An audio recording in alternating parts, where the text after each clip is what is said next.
Hello to all of you who are joining this conference. Today we will study conference number 10, part of the cycle of 25 conferences that forms Phase B, the second part of this self-knowledge course.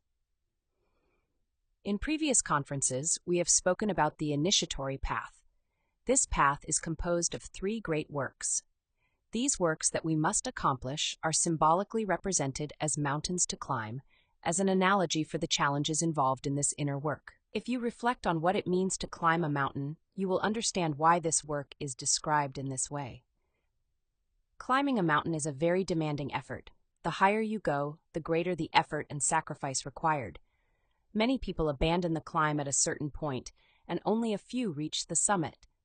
The same process occurs internally for those who receive this knowledge and begin to work on themselves. In this conference and the next 2, we will explain in detail the work related to each of these mountains. These 3 conferences are extremely important.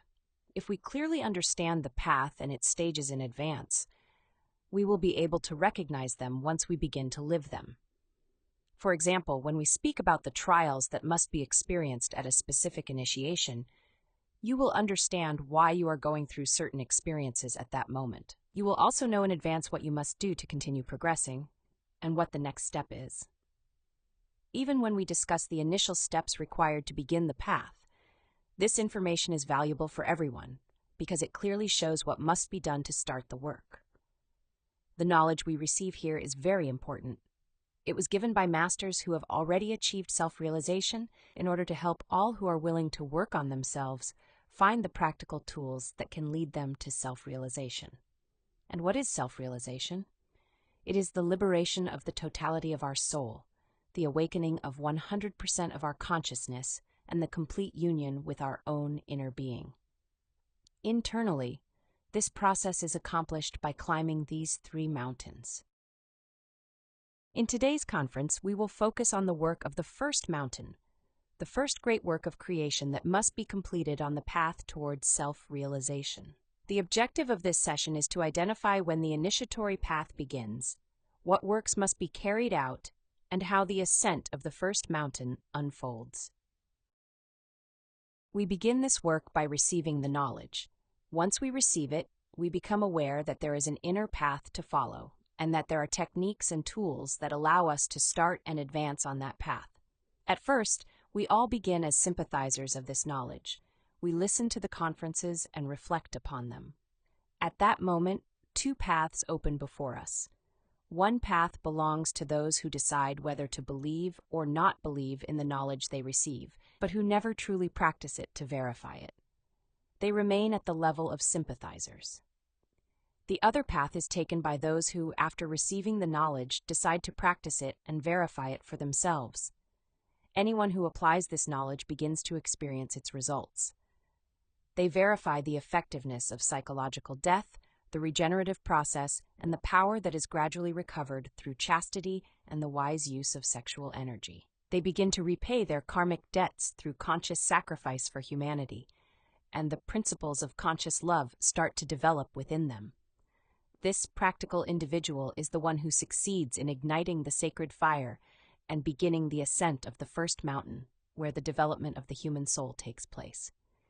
In this way, one moves from the condition of a rational animal to becoming a true human being with a soul, a being composed of forces, powers, and faculties that provide self-mastery and greater harmony with nature. The second and third mountains will then complete the development of the spiritual aspect of the being, culminating in the full integration with the inner being. The first mountain is the mountain of birth, of Genesis. On this mountain, we perform the purification of our genetic inheritance, which has been deeply affected by sexual bonds and the contamination of sexual energy. It is also on this mountain that we learn to be born internally, meaning that we create our inner bodies through the wise use of sexual energy in the practice of suprasex. The second mountain is the mountain of death, where we work toward the total elimination of the ego, down to its root causes. The third mountain is primarily dedicated to conscious sacrifice for humanity. It is essential to remember that, In order to begin and progress through each of these mountains, continuous and combined work on the three factors for the revolution of consciousness is indispensable. To achieve chastity, the purification of energy is absolutely necessary. Everything begins with chastity. And to attain chastity, the purification of our waters, meaning our sexual creative energy, is essential. Energy requires a certain level of purity in order to rise. Contaminated energy tends to be expelled from the body, and when this happens, the inner fire is also lost. Therefore, we must begin by working with and refining our own energies. The human being can be understood as a machine composed of 7 centers, 2 higher centers and 5 lower ones. These 5 lower centers do not operate with their own proper energy, which is why the human machine functions in an unbalanced way. Among these 5 centers, the first 4 constantly draw energy from the 5th center, which is the sexual center. For this reason, no one can achieve chastity without first learning to properly organize the human machine.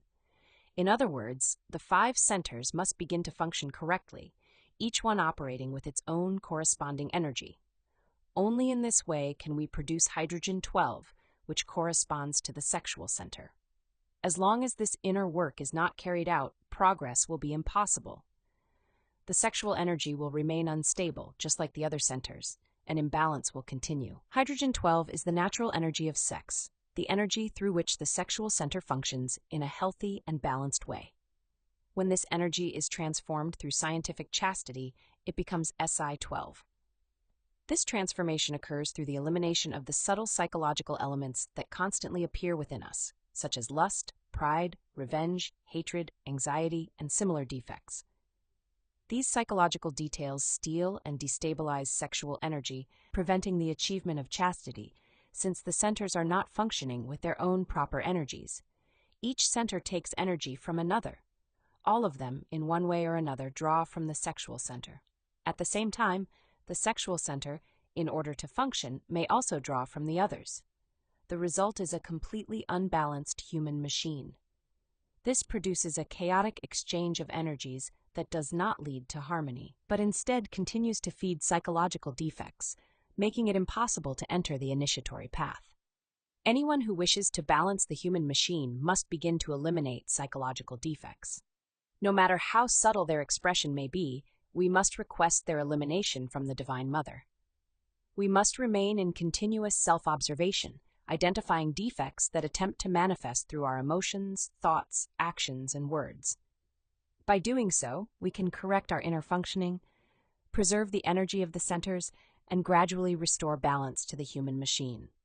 In this way, we truly begin to advance toward our objective, which is to enter and progress along the initiatory path. When we begin working with the elimination of defects in detail, changes in energy naturally occur within us. The process begins with black mercury, then progresses to white, then yellow, and finally red. An individual working alone may reach yellow mercury. To reach red mercury, one must practice suprasex with a stable partner. Red mercury represents the sacred fire. When the sacred fire awakens, it begins to rise along the spinal column. This marks the true beginning of the work required to ascend the first mountain, the esoteric work. There is no other way to begin. Without this foundation, the work has not truly started. Theories alone are not enough. Only practical facts move the disciple forward. The alchemical process that allows the crystallization of the existential bodies of the being takes place within the spinal column, each time suprasex is practiced with the partner. In the sexual center, 3 alchemical elements must be combined: mercury, sulfur, and salt. These 3 elements are obtained through the consistent practice of the 3 factors for the revolution of consciousness. Salt represents the payment received through sacrificial work for humanity. This includes the effort of sharing this knowledge and these tools with others so that they may awaken their consciousness. Sulfur represents the essences, or sparks of consciousness, that are liberated each time we request the elimination of a psychological defect that we have observed and understood. Mercury represents the sexual energy that we preserve and purify. This energy must reach an optimal level of purity so that the sacred fire, known as Kundalini, can be awakened in the spine. When we have already transformed our Mercury to the yellow stage, and we have established a stable relationship with a partner of the opposite sex with whom we are successfully practicing supersex, we will face what is known as a trial of fire. This trial often appears as a test of our ability to control anger. If we overcome it successfully, then during the practice of sexual energy, the Kundalini serpent awakens, which means that the sacred fire is ignited. At this stage, Mercury becomes red. When this red energy is transmuted and directed toward the higher centers, it transforms into hydrogen S12, the energy required for the crystallization of the existential bodies of the being. From that moment on, every time supersex is practiced, the sexual energy no longer ascends through the Sushumna channel. Instead, it begins to rise and condense through the Nadi Chitra, the channel through which the inner bodies are formed. When the first vertebra is filled with energy, something significant occurs in the internal worlds. We receive a silver sword. This symbolizes that we have been initiated into the White Lodge.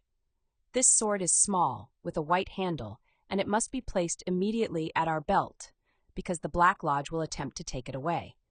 The Black Lodge will try to tempt us into fornication or adultery so that we lose this sword. This sword represents our willpower and gives us greater strength to eliminate our internal Black Lodge, which is our ego. By doing so, we gradually become more invulnerable to external influences, since external forces can only dominate us through our psychological defects. Possessing this small sword indicates that we have begun the ascent of the first mountain. To progress through each step or initiation of this mountain, we must continually pass specific trials. The disciple first encounters the trial of the guardian, where he must confront the inner beast he has created throughout centuries of existence. Second are the trials of the four elements: fire, air, water, and earth. The candidate is tested in due order. These trials are repeated many times. Even if one has already passed them, they reappear at different levels because each test corresponds to a specific grade. After these come additional examinations that challenge pride, vanity, lust, hatred, and other defects. This process is long, and the tests repeat again and again. This requires constant daily discipline from the student in order to successfully pass these trials, which are often subtle and difficult, involving sentimentality, attachment, material possessions, family ties, and similar influences. In this work, we must refine ourselves deeply, understanding our psychological defects thoroughly in order to act correctly within. Otherwise, everything can be lost, and stagnation may occur until the necessary correction is made. When working with hydrogen Si12, the sacred fire awakens and the ascent of the first mountain begins. These are the fire initiations, in which the rise of the fire progresses according to the depth of the psychological work being performed. For this reason, it is necessary to maintain balance between death, birth, and sacrifice for humanity if one wishes to advance rapidly. The sacred fire ascends in accordance with the merits of the heart. A selfish person takes much longer to ascend the fire, sometimes 3 times longer, because such a person focuses only on personal gain and does not share the teachings with others. In other words, there is no genuine concern for humanity. Yet this is the essential principle that the initiate must understand. If one wishes to save oneself, one must work to help others awaken as well. That is what is called love. At the beginning of the work, the sword is very small. As the fire rises, the sword gradually grows until the inner being becomes fully incarnated, transforming it into the flaming sword, the sword of magical power, which grants mastery over nature. As the ascent continues, chakra by chakra, vertebra by vertebra, the inner churches awaken. The initiate gains mastery over the 4 elements of nature during this ascent, until reaching the 5th initiation of the major mysteries, at which point he is recognized as an authentic human being. In the 5th major initiation, the initiate must choose between the direct path and the spiral path of nirvana. The choice depends on the revolution of consciousness. If the person is passive, he chooses the spiral. If the person is revolutionary, he chooses the direct path. Those who choose the spiral of nirvana are not interested in final liberation. However, the spiral path is not recommended, even for an enemy, because it does not lead to true liberation. The invitation, therefore, is for those who are revolutionary in spirit to reflect deeply and be willing to risk everything for the highest goal. The direct path brings true victories and conscious rewards, granted by the higher hierarchies to those who complete this inner work. On the spiral path, there are no real gains, no true rewards, and no final liberation. When one chooses the direct path, the sacred triad is incarnated: Atman, Buddhi, and Manas. When the causal body, which corresponds to Manas, is fully created, the two higher forces are also embodied, and the initiate becomes a master of the major mysteries, specifically of the mysteries of fire. However, it is important not to confuse the mysteries of fire with the initiations of gold, which belong to the second mountain. When the three forces are fully incarnated within the initiate, he becomes a master. At the culmination of this mountain, he is entitled to enter a round and beautiful chapel in the internal worlds, where he may rest, meditate, review, and reflect upon the work he has completed. This stage is very precise and significant because much wisdom remains there, wisdom that will later be expressed.